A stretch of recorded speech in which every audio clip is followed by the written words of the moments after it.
Hi everyone, this is Rahul Singh, आपका host और आपका दोस्त। स्वागत करते हैं आपके अपने यूट्यूब चैनल एग्ज़ाम वॉरियर पे।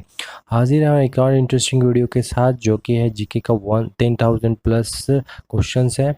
हम लोग अभी फिजिक्स का सीरीज़ चला रहे हैं। ये फिजिक्स का सीरीज़ है, इसमें 10 अभी इंपॉर्टेंट क्वेश्चंस को कर रहे हैं जो रिपीटेड हैं और एग्जामिनेशन पॉइंट ऑफ व्यू से बहुत इंपॉर्टेंट हैं।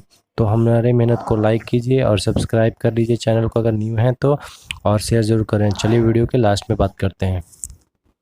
तो लास्ट में हम लोग ने 52 तक कवर अप किया था क्वेश्चन को। यहाँ से 53 से कर रहे हैं। ये 1000 का सीरीज़ है जिसमें सारे 1000 क्वेश्चंस रहेंगे, जो लूसेंट के बहुत सारे इंपॉर्टेंट क्वेश्चंस है जो इसमें सारे कवर अप करेंगे। तो चलिए स्टार्ट करते हैं पहला क्वेश्चन की तरफ, 53 क्वेश्चन की तरफ। 52 तक का पहले लास्ट वीडियो में बता चुके हैं। अगर आप लोगों ने लास्ट वीडियो नहीं देखा है तो जाकर ज़रूर देख लें। नेक्स्ट क्वेश्चन की तरफ चलते हैं। 53, ए बस ट्रेवल फॉर सर्टेन टाइम, मतलब एक टाइम से बस चलता है। It speed during the first half is v1, उसका स्पीड क्या रहता है? v1 रहता है पहले हाफ में। And during the second half इसका स्पीड क्या हो जाता है? v2 हो जाता है। तो बोलता है कि एवरेज स्पीड चाहिए। तो एवरेज स्पीड के लिए क्या करेंगे? दोनों को प्लस कर देंगे और बाई किससे कर देंगे? डिवाइड 2 से कर देंगे, क्योंकि दो का पूछ रहा है। तो ये डायरेक्ट आंसर हो जाएगा। तो ऑप्शन नंबर यहाँ देख लीजिए, वो ऐसे कौन सा है? तो ऑप्शन नंबर सी है, b1 plus b2/2। Next question की तरफ चलते हैं। क्वेश्चन नंबर 54, आपको बायलिंगुअल लैंग्वेज में समझा रहा हूँ, दोनों लैंग्वेज में समझा रहा हूँ, तो इसका आपको कोई टेंशन लेने की जरूरत नहीं है। अब बोल रहा है car goes straight from a point A to B with a velocity 40 kilometre per hour. मतलब बोल रहा है कि ए से बी तक कितने के स्पीड से जा रहा है? 40 किलोमीटर पर आवर के वेलोसिटी से जा रहा है, और वापस आ रहा है बी टू ए कितने के? 60 किलोमीटर पर आवर के स्पीड से आ रहा है। तो बोल रहा है कि एवरेज वेलोसिटी क्या होगा पूरे जर्नी का? तो ये मत कीजिएगा, दोनों प्लस करके डिवाइड बाय 2 कर दीजिएगा, बिल्कुल गलत हो जाएगा। पूछ रहा है एवरेज वेलोसिटी, तो एवरेज वेलोसिटी क्या होगा इसका? एवरेज वेलोसिटी होगा इसका ऑप्शन नंबर ए, 0। अब पूछिएगा ये 0 कैसे हुआ? तो बताते हैं। सपोज दैट एक ए से कोई चीज चलता है और बी पे आके रुकता है, कोई भी स्पीड हो उससे मतलब नहीं है, स्पीड से हमको कोई मतलब नहीं है। और बी से वही चीज ए पे आके रुकता है, चाहे वो उसका कोई स्पीड हो। मतलब कोई भी हम एक इनर्सी पॉइंट से वापस वही पॉइंट पे आ जाते हैं, तो हम लोगों का क्या होता है? स्पीड क्या हो जाता है? 0 हो जाता है। मतलब वहाँ आके हम रुक जाते हैं। डिस्प्लेसमेंट क्या होता है? मेरा 0 होता है। कहीं से गए और डिस्प्लेस किए और फिर वापस वहीं पे आके आ गए, तो क्या वो डिस्प्लेस 0 हो गया, मेरा कोई भी डिस्प्लेसमेंट नहीं हुआ, वापस हम वहीं पे चले आए। तो इसका एवरेज वेलोसिटी क्या होगा? इसका डिस्प्लेसमेंट 0 हो जाता है, तो एवरेज वेलोसिटी इसका 0 हो जाएगा। अगर ये इसमें पूछता एवरेज स्पीड पूछता, तो क्या करते हैं? x मानते हैं को और दूसरों को भी x मानते, तो उसका क्या होता है? 2x हो जाता है। और बाकी के क्या करते हैं? उसको दूसरे को मानते हैं, एक का स्पीड दिया हुआ वेलोसिटी दिया x/40 और दूसरा का x/60, दोनों का एलसीएम ले लेते हैं, 120 आ जाता। और ये 3x प्लस 2x हो जाता, तो 5x/120 हो जाता। और 5x/120 पहले 2x रहता और बटा 5x/120 होता। ये इधर नीचे है तो ये ऊपर चला जाएगा, तो 2x इंटू 120/5x, x से कट गया और ये पूरा टोटल कट जाएगा 48। इसका राइट आंसर आएगा 48। 24 बार में कटेगा तो 24 दूनी 48। तो ऑप्शन नंबर बी होता अगर ये एवरेज स्पीड पूछता तो। बट इसमें एवरेज स्पीड नहीं पूछा, तो आप उसके लिए सोचिएगा भी मत। एवरेज स्पीड और एवरेज वेलोसिटी दोनों में अंतर है। चलिए नेक्स्ट क्वेश्चन की तरफ चलते हैं। Question number 55, when a milk is churned and vigorously the cream from it is separated out due to. मतलब अगर हम देखें कभी हम दूध में हम लोग उसको मथते हैं तो क्रीम उससे देखते हैं बाहर आ जाता है, तो वो किसकी वजह से आता है? वो होता है सेंट्रीफ्यूगल फोर्स की वजह से। Option number B. अभी सेंट्रीफ्यूगल फोर्स को बोलते हैं केंद्रीयागी बल। केंद्रीयागी बल को सेंट्रीफ्यूगल फोर्स इंग्लिश में बोलते हैं। अब ये भी देख लीजिए सेंट्रीफ्यूगल फोर्स का क्या होता है इसका फॉर्मूला। तो एफ सी बराबर फोर्स ऑफ सेंट्रीफ्यूगल बराबर एम वी स्क्वायर बटा आर। यहाँ पे एम फॉर मास हो जाएगा, वी फॉर वेलोसिटी हो जाएगा और आर फॉर इसका रेडियस हो जाएगा। ध्यान रखिएगा इस चीज को। नेक्स्ट क्वेश्चन की तरफ चलते हैं।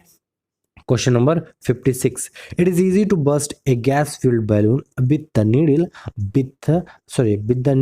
than with the nail. It is because बोल रहे हैं कि एक बैलून को हम सबसे ज़्यादा इजी किससे फोड़ सकते हैं, या तो कोई सुई से फोड़ सकते हैं या कोई नेल से, दोनों में से कौन से इजी होता है? तो क्या होगा, वो ऑब्वियस बात है नीडल से ज़्यादा इजी होगा। क्यों होगा? वो है, उसका आंसर है option number B, needle exert pressure then the nail on the balloon. मतलब नीडल क्या है, ज़्यादा प्रेशर एक्सर्ट करेगा, पतला है तो ज़्यादा प्रेशर एक्सर्ट करेगा किस पे, बैलून पर, तो बैलून जल्दी बर्स्ट हो जाएगा, फूट जाएगा। नेक्स्ट क्वेश्चन की तरफ चलते हैं। Question number 57। A passenger in a moving train tossed a coin about which falls behind him. It implies that the motion of the train is।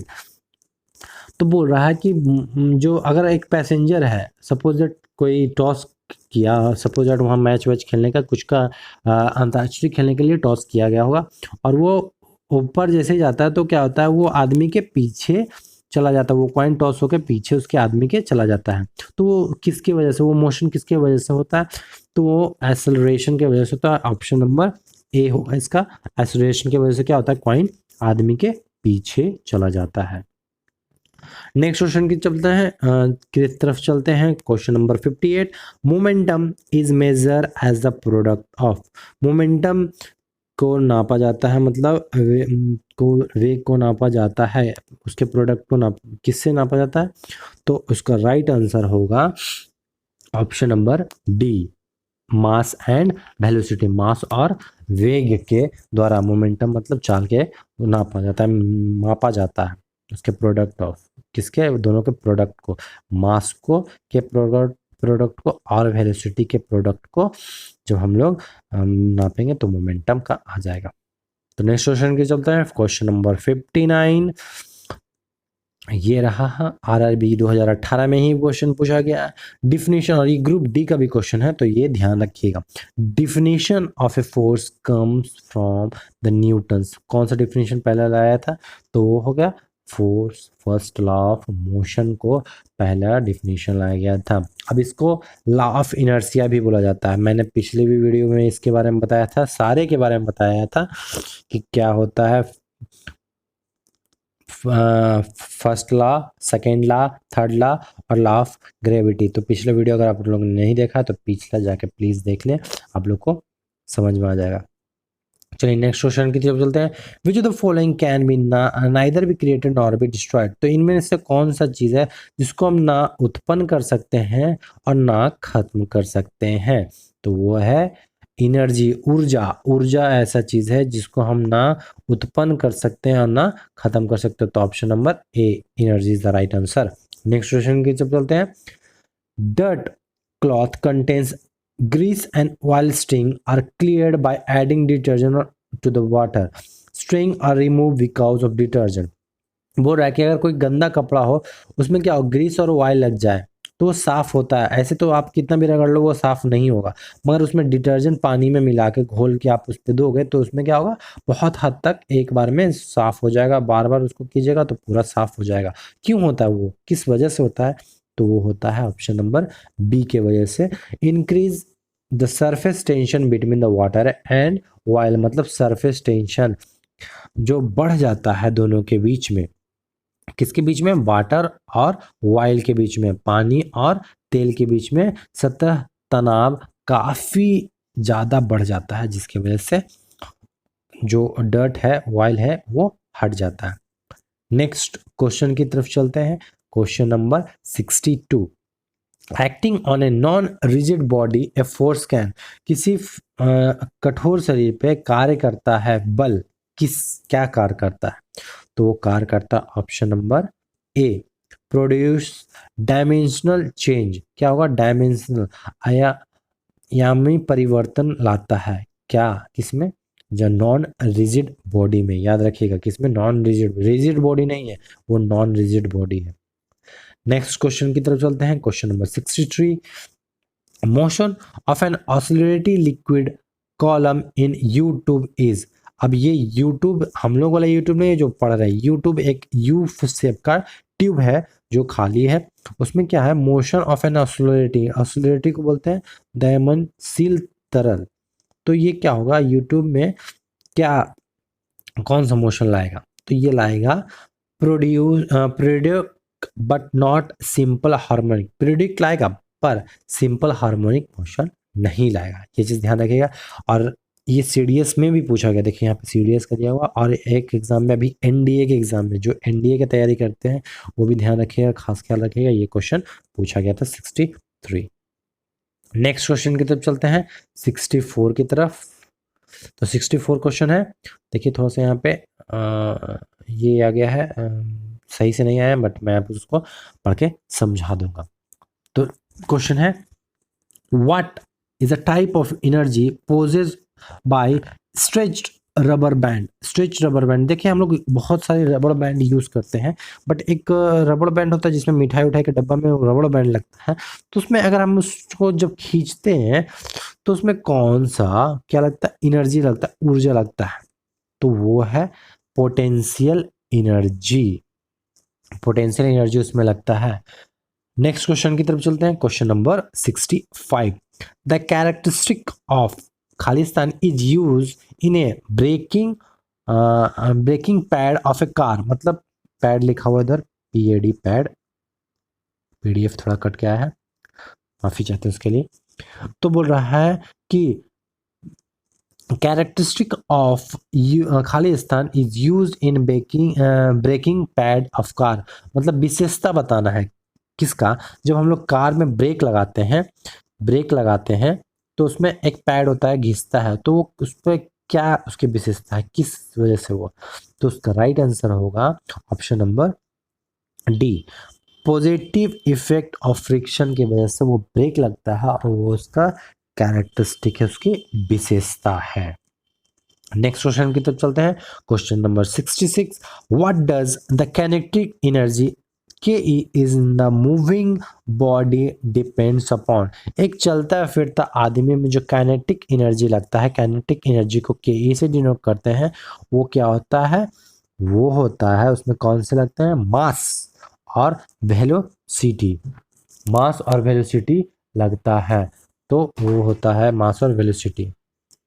और ये चीज ध्यान रखिएगा, काइनेटिक एनर्जी का ये जो फॉर्मूला होता है, आप हम लोग इसको बोलते हैं के ई बराबर काइनेटिक एनर्जी, उसको बोलते हैं हाफ एम बी स्क्वायर, ये इसका फॉर्मूला है। तो यहाँ पे एम का डिनोट करता है मास और भी को डिनोट करता है वेलोसिटी, तो इसका फॉर्मूला होगा हाफ एम बी स्क्वायर, ये ध्यान रखिएगा। नेक्स्ट क्वेश्चन की तरफ चलते हैं, question number 67। A compress spring poses more energy than a spring of a normal length because the compressed spring has, देखिए स्प्रिंग जो हम लोग ये इस तरह से स्प्रिंग देखते हैं, वो क्या होता है, कंप्रेस स्प्रिंग में क्या लगता है, ज्यादा पोजिस पावर एनर्जी लगता है, ऊर्जा ज्यादा लगता है, किसकी रिस्पेक्ट में, जो नॉर्मल स्प्रिंग होता है उसकी रिस्पेक्ट में, वो किसकी वजह से लगता है, तो ये आपको ध्यान रखना है, इसका पहले भी आपको बताया है, इसका आंसर वो होगा direct option number B, potential energy, potential ऊर्जा की वजह से क्या लगता है, इसमें ज्यादा एनर्जी लगता है। नेक्स्ट क्वेश्चन की तरफ चलते हैं, question number 68। What will be the impact on the duration of swinging pendulum if it is carried on A moon. अब देखिए मून पे अगर हम पेंडुलम, देखिए पेंडुलम क्या होता है, एक स्ट्रेट लाइन पे एक किसी चीज को बांध देता है और वो झूलता है, इधर से इधर जाता है, इधर से उधर जाता है, और एक टाइम पे आता है कि वो सर्टेन टाइम पे वो रेस्ट पे आ जाता है। तो पेंडुलम देखिए, जो अगर हम इस पेंडुलम को यहाँ पे यूज करेंगे तो वो क्या होगा, एक टाइम पे आके अर्थ पे रेस्ट पे आ जाएगा, बट वो मून पे इसका क्या हो जाएगा, चेंज होगा, क्योंकि मून के ग्रेविटेशनल फोर्स अलग होता है, उसके वजह से चेंज हो जाता है। तो इसका राइट आंसर क्या होगा, इसका राइट आंसर होगा इट इंक्रीजेज, मतलब वो बढ़ जाता है, इट विल इंक्रीज, वहां पे बढ़ जाएगा, पेंडुलम का क्या हो जाएगा, पेंडुलम की इम्पैक्ट क्या होगा, वहां पे बढ़ जाएगा। नेक्स्ट क्वेश्चन की तरफ चलते हैं, question number 69। Which one of the following statement about energy is correct. अब एनर्जी के बारे में हम आपको थोड़ी देर पहले ही बताए थे, तो ये आंसर आप लोग खुद से दे सकते हैं। तो यहाँ पे पहला ऑप्शन है energy can be created as well as destroyed, मतलब एनर्जी को हम लोग बना भी सकते हैं और खत्म ही कर सकते हैं। तो ये आंसर तो नहीं होगा, ये आपको हम बताए थे। Energy can be created but not destroy, ऐसा है एनर्जी हम बना सकते हैं मगर डिस्ट्रॉय नहीं कर सकते, ये भी आंसर गलत होगा। Option number C, energy neither be created nor be destroyed, option number C is the right answer. ना एनर्जी को हम लोग बना सकते हैं, ना एनर्जी को खत्म कर सकते हैं, ये हमारा सही उत्तर होगा। इनमें से सी आंसर राइट होगा। अब क्वेश्चन नंबर 69 हो गया, तो 70 पे चलते हैं। Question number 70, when A bullet fired from a gun the potential energy covered into, जैसे कि अगर हम किसी बुलेट चलाते हैं, गोली चलाते हैं बंदूक से, जानते हैं बंदूक की गोली, तो बंदूक की गोली बोला जाता है कि एक बार बंदूक की गोली चल जाती है तो वापस नहीं आती है। तो इसमें कहा जाता है, याद रखिए इससे, अगर हम कोई भी गन से अगर हम बंदूक से गोली चलाते हैं तो वो क्या होता है, वो पोटेंशियल एनर्जी बदल के किस में हो जाता है, बदल जाता है। तो बार बार हम एक ही चीज के बारे में आपको पढ़ा रहे हैं, वो है काइनेटिक एनर्जी के बारे में। तो option number A is the right answer. आप कभी कभी पूछ जाता है पोटेंशियल एनर्जी का भी बता दीजिए भैया, इसका फॉर्मूला, तो पीई बोलते हैं पोटेंशियल एनर्जी का, इसका फॉर्मूला होता है mgh। यहाँ पे मास, ग्रेविटी और हाइट होता है इसका डिनोटेशन। नेक्स्ट क्वेश्चन की तरफ चलते हैं। Question number 71, the formula of power. देखिए फॉर्मूला यहाँ पे पूछ दिया पावर का। बार बार बोलते हैं फॉर्मूला पे ध्यान दीजिएगा। तो ये फॉर्मूला ऑफ पावर इज, बहुत लोगों को ये चीज पता होगा कि पावर का फॉर्मूला क्या होता है, वर्क बटा टाइम। और वर्क का ऐसा यूनिट क्या होता है, वर्क का ऐसा यूनिट हम पहले भी बताए थे, जूल होता है। और टाइम का ऐसा यूनिट क्या होता है, टाइम का ऐसा यूनिट सेकंड होता है। तो पावर को शक्ति बोलते हैं, और पावर का ऐसा यूनिट भी जान लीजिए, पावर का ऐसा यूनिट होता है वाट। वो वाट लगने वाली वाट नहीं, WATT वाट। चलिए नेक्स्ट क्वेश्चन की तरफ चलते हैं। Question number 72, the value of which of the following quantity remains the same on all unit. मतलब निम्नलिखित में से कौन सी जो मात्रक है जिसका वैल्यू हमेशा सेम रहता है, उसकी इकाई का वैल्यू हमेशा सेम रहता है जो किसी भी जगह पे रहता है, तो वो क्या है, specific gravity, option number B. मतलब कि ग्रेविटी, गुरुत्वाकर्षण जो है उसका वैल्यू हमेशा हर जगह सेम रहता है। कहीं ना कि ये नहीं कि आप अभी अपने घर में है तो इसका गुरुत्वाकर्षण का वैल्यू अलग रहेगा, और बाहर चलेगा तो उसका गुरुत्वाकर्षण का वैल्यू अलग रहेगा, सब जगह का सेम रहता है। चलिए नेक्स्ट, आशा करते हैं आपको वीडियो अच्छा लग रहा होगा। वीडियो अच्छा लग रहा होगा तो लाइक ज़रूर कर दें, और चैनल पर नए हैं तो सब्सक्राइब कर लें। नेक्स्ट क्वेश्चन की तरफ, अगर आप लोगों को कोई भी सुझाव हो तो कमेंट बॉक्स में कर सकते हैं, हम लोग ज़रूर उस पर देखेंगे। क्वेश्चन नंबर 73 पे आ जाते हैं। तो ये विच of the following is not an example of potential energy, इनमें से कौन सा है जो एग्जाम्पल नहीं है पोटेंशियल एनर्जी का। तो पोटेंशियल एनर्जी का कौन सा एग्जाम्पल नहीं है, option number C is the right answer, running of water. Running मतलब जो चलता है वो रनिंग नहीं, अगर कोई भी पाइप में पानी जा रहा है या फिर किसी चीज़ में वो ट्रैवल कर रहा है उसको रनिंग कहते हैं, तो वो क्या है, एग्जाम्पल नहीं है किसका, पोटेंशियल एनर्जी का। क्योंकि पोटेंशियल एनर्जी का भी बताए थे mgh होता है, तो मास, ग्रेविटी और हाइट होता है, तो उसमें अगर नहीं है तो रनिंग वाटर में नहीं मिलेगा ये तीनों चीज। आप नेक्स्ट क्वेश्चन की तरफ चलते हैं। Question number 74, which of the following has no unit, निम्नलिखित में से कौन सा है जिसका कोई इकाई नहीं है, कोई भी इकाई नहीं है। तो इसका राइट आंसर होगा option number C, relative density. Relative घनाभ का कोई भी इकाई नहीं होता है। नेक्स्ट क्वेश्चन की तरफ चलते हैं। क्वेश्चन नंबर 75 थोड़ा साइड से कट गया तो एडजस्ट कर लें प्लीज।